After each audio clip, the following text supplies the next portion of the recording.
2 साल हो गया। हमारा कौन सा त्योहार है, कौन सा क्या जैसा लगता है। दी थी उसी समय मैंने ये प्रण लिया था कि जब तक इन अपराधियों को फांसी की सजा नहीं होगी तब तक मैं जूते चप्पल नहीं पहनूंगा और बाल नहीं कटूंगा। फांसी मिलेगी तो हमको शांति मिलेगी, ये जल्द से जल्द। हम अभी भी ये मांग करते कि हमें सुरक्षा तुरंत मुहैया करेंगे। और पहले तो हम लोग कहीं भी बैठते थे, साथ में 50-60 जने बैठ जाते थे, 10-20 जने बैठते थे, लेकिन उसके बाद बहुत कम लोग हमारे साथ बैठना पसंद करते थे। पोटली में बंद अस्थियों को अब भी है मोक्ष का इंतजार। कन्हैयालाल हत्याकांड, यह सुनते ही 2 साल पुराना मंजर उभर कर आता है। देश दुनिया में चर्चित हुई इस घटना को राजनीतिक दलों ने चुनावी मुद्दा बनाया। नेताओं ने बयानों के बाण खूब चलाए, लेकिन अब भी कन्हैया की अस्थियों को मुक्ति का इंतजार है। शुक्रवार को कन्हैयालाल की बरसी है। घटना को पूरे 2 साल हो चुके हैं। इस मौके पर गुरुवार को कन्हैयालाल के घर जाकर हालात देखे तो मोहल्ले में फिर उन्हीं चर्चाओं की गूंज थी। शुक्रवार को कन्हैयालाल की बरसी है। घटना को पूरे 2 साल हो चुके हैं, फिर भी अब भी उनके गली मोहल्लों में उन्हीं चर्चाओं की गूंज है जो 2 साल पहले थी। घर का दरवाज़ा खटखटाने पर पुलिसकर्मी से सामना हुआ। पुलिसकर्मी पिछले 2 साल से कन्हैयालाल के परिवार की सुरक्षा में तैनात हैं। बाकायदा रजिस्टर में नाम पते दर्ज करें और परिवार की अनुमति लेने के बाद प्रवेश दिया गया। अंदर पहुंचे तो कन्हैयालाल की पत्नी से सामना हुआ। बुझे से चेहरे पर मुस्कान 2 साल बाद भी नहीं लौटी थी। मां के आसपास मौजूद बड़े बेटे यश ने पैरों में आज भी चप्पल नहीं पहनी और बाल भी 2 साल से नहीं कटवाए। वजह यह है कि बेटे ने पिता की मौत के बाद संकल्प ले लिया था कि जब तक आरोपियों को सज़ा नहीं हो जाती ना बाल कटवाएंगे और ना ही पैरों में चप्पल पहनेंगे। छोटा बेटा तरुण माँ और बड़े भाई की बातें सुन रहा था, लेकिन अपने में खोया हुआ सा था। मानो उसके चेहरे के भाव कह रहे थे कि छोटी उम्र में ही सिर से पिता का साया उठ चुका है। अस्थियां और तस्वीर थामे परिवार अब भी सहमा हुआ है और उम्मीदों भरी निगाह से देख रहा था। करीब आधा घंटे परिवार के साथ बिताया। इस दौरान कन्हैयालाल की पत्नी और बेटों ने पिछले 2 साल की दास्तां सुनाई। उनकी बातों से स्पष्ट था कि आज भले ही घर में बहुत कुछ हो, लेकिन बच्चों के सिर से पिता का साया उठ चुका है। यश ने बताया कि घटना के बाद फास्ट ट्रैक में सुनवाई का आश्वासन दिया गया था, लेकिन 3 माह पहले ही पेशियां शुरू हुई हैं। 4 पेशियों में से 2 में कुछ नहीं हुआ और 1 में मैं नहीं जा सका और 1 पेशी में बयान लिए गए। उस समय वीडियो कॉन्फ्रेंसिंग के जरिए आरोपियों को दिखाया गया। आरोपियों ने इस हत्याकांड को अंजाम देना स्वीकार कर लिया है, तो केस को लंबा खींचने का कारण समझ से परे हैं। उन्होंने बताया कि पेशी पर जयपुर जाने के दौरान एक बार सीएम से भी मिला था। उस समय लोकसभा चुनाव की आचार संहिता थी। उन्होंने चुनाव के बाद केस में जल्द से जल्द न्याय दिलवाने का आश्वासन दिया था। उनकी पत्नी जसोदा ने कहा कि हम तो आम नागरिक हैं। आरोपियों ने प्रधानमंत्री को भी धमकी दी थी, इसके बावजूद सजा देने में इतना समय क्यों लग रहा है। इस तरह उन्होंने अब तक के न्याय व्यवस्था पर भी उन्होंने सवाल उठाए, प्रशासन की कार्रवाई पर भी उन्होंने सवाल उठाए और साथ ही न्यायालय से अब उम्मीद जताई है कि जल्द से जल्द उन्हें न्याय मिले। 2 साल हो गया। हमारा कौन सा त्योहार है, कौन सा क्या जैसा लगता ही नहीं।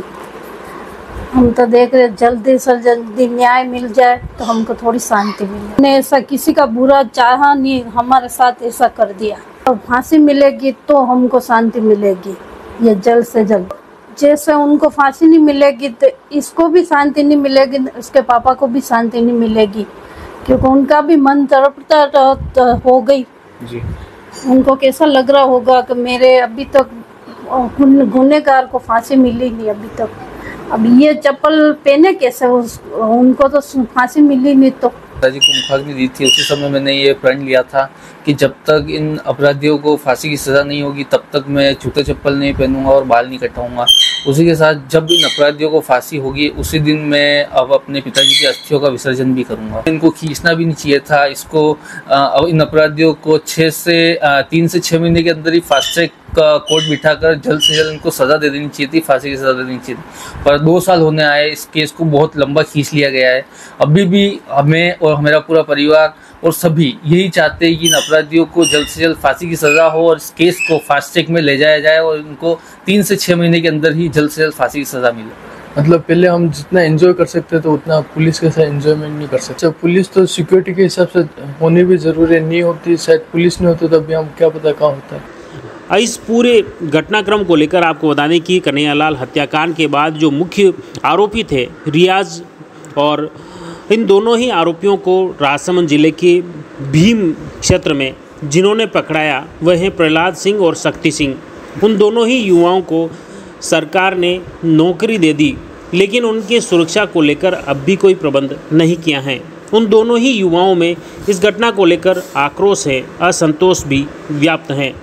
अब देखिए इस घटना को लेकर वे दोनों पीड़ित युवा क्या कुछ कहते हैं। प्रहलाद सिंह और शक्ति सिंह की जुबानी सुनिए बात। कन्हैयालाल का जो मैटर हुआ था उस समय जाते लास्ट नौकरी मिली है, पर तो अभी तक हमने सुरक्षा मुहैया नहीं कराई गई है। वो ऐसे आतंकवादी थे जो उनके लिंक पाकिस्तान से कॉन्टेक्ट थे, अभी तक उनको कोई फांसी नहीं हुई है। उनको जल्दी जल्दी फांसी होनी चाहिए। हम अभी भी ये मांग करते हैं कि हमें सुरक्षा तुरंत मुहैया कराई जाए। हमारे लाइसेंस के लिए हमने अप्लाई कर रखा था, 2 साल हो चुके उन लाइसेंस के फॉर्म को, अभी तक हमें लाइसेंस भी नहीं मिला सुरक्षा के लिए। 2 साल हमारे इतने मुश्किल गुजरे जो पहले हम बाहर नौकरी करते थे, 2 साल से हम घर बैठे थे, हमें सरकारी तरफ से और कोई सहायता नहीं मिली। उस दिन वही हुआ था कि हम बस स्टैंड पे चाय पी रहे थे तो हमारे फ़ोन आया था बाबू सिंह जी देवगढ़ थाने से, जो फिर हमने कहा, हमें बोला कि वो आ सकते हैं तो आप थोड़ा उनका ध्यान रखना। तो हमने वहाँ चाय पीते पीते एकदम वो बाइक आ गई थी 26-11, तो फिर हमने उन देखते उनको बाबू सिंह जी को फ़ोन किया और हमने वही उनका पीछे करके हमने पुलिस वाले को पकड़वाया भीम से आगे टोकी के पास में। यही मांग करते हैं कि हमें सुरक्षा जल्दी जल्दी मुहैया कराई जाए।